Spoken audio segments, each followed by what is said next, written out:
My issues with my father have nothing to do with our situation. Yeah, they do. It's about breaking the cycle and learning from the past. Learn from him about being a father. You know, all children blame their parents for some wrongdoing, whether it's real or imagined. I didn't imagine anything. Okay, so your father screwed up.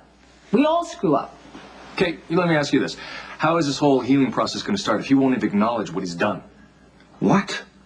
I carried that with me every day of my life. You know what? We've reached an equilibrium. It's unstable at best, and I can deal with you as a coworker. I can deal with you taking off the doctors without orders without saying goodbye. But if you start trying to be a father and telling me how much you've suffered over all this time... You have no idea. You can't rewrite history. Can you give him a chance, Patrick? You know, my father was a brilliant surgeon, and everybody knew it, especially his family. Unfortunately, we were only window dressing in your all-important career. Okay, maybe this is something that can't be solved in one conversation. Patrick's right. It was all about my career. Right. And whether you or I like it or not, I am your role model. We are exactly the same, and you'll treat that baby exactly the same as I did. Well, by that logic, I'm destined to become a hack in the OR and a hopeless drunk, and I'm telling you right now, that is not going to happen. I'm talking about being a bad father. I'm not talking about being a drunk. How long do I have to pay for that? You pay? Are you kidding me? You're talking about you paying? Look, I can't change the past. Just stop! Well, we ran a trace on the partial license plate that Nadine was able to provide for us. Was it any help at all? Well, that license plate with those same letters happened to be registered to a Malcolm Dodge. Who's that? Who's Malcolm Dodge? Malcolm Dodge was someone supposedly Jason Morgan killed 6 months ago. You think Jason knew this? Well, he is on our suspect list, but I believe it's one of his cars. Yeah, that makes sense to me. I mean, Lulu told me that Logan worked as some sort of a personal attendant to these cars. Maybe he heard or saw something he shouldn't. So what happens now? Well, if you can ID the make and model of the car, that can provide us with a little bit more information. We can get a warrant and make a search. Okay. And see. Well, hold on. She's already told you everything that she knows. Can't you just let her go home? Here's the car. It's the police.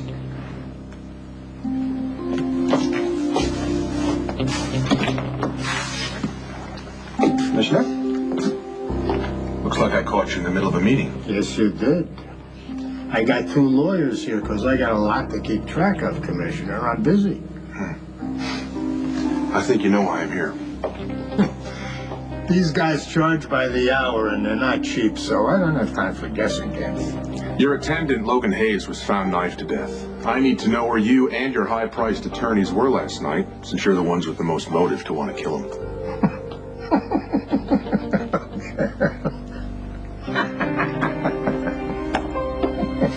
Stop blaming Lulu. None of this is her fault. Lulu is the reason that Logan came after you, because he was still hung up on her, John. He was crazy. His motives don't matter. The guy came after me and I killed him. End of story.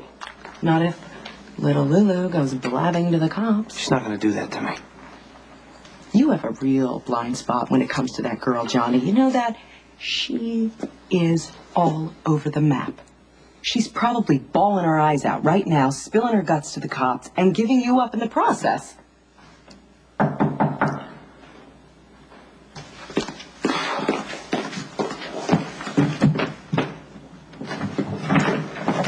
Hi, got your message. Okay. Yeah. Who really cares if Lulu is okay?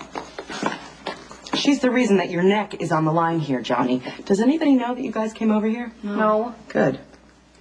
You guys got rid of your rug. Do you think that was a good idea? We know what we're doing, Maxie. And from now on, you are both going to do exactly what I say.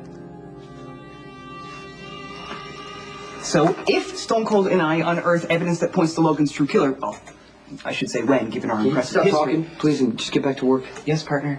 Jekyll and Stone PI's head. There's no Jekyll Stone anything right now. Just get the footage.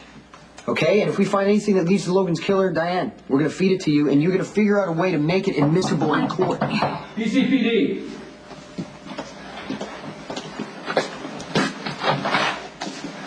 Good afternoon, Detective. Ms. Miller, how convenient that you're here when I have questions for Mr. Morgan. Now he can't refuse to answer. Well, that all depends on the nature of the questions. Logan Hayes was murdered last night. His body was dumped on the sidewalk in front of Nicholas Cassidy's free clinic. And that concerns my client. When was the last time Mr. Morgan saw or spoke to Mr. Hayes? My client declines to answer. Well, in that case, I am going to take him down to the station for a formal interrogation. This is so bogus. No, they can't. Mr. Morgan is running a business, and he cannot be expected to drop everything every time the PCPD has a crime they can't solve. Well, it's certainly his choice not to say anything. Oh, yeah. But I am authorized to arrest him. And in case you've forgotten, you have the right to remain silent. Anything you say may be used against you in a court of law. You have a right to an attorney. If you can't afford an attorney, one will be appointed to you.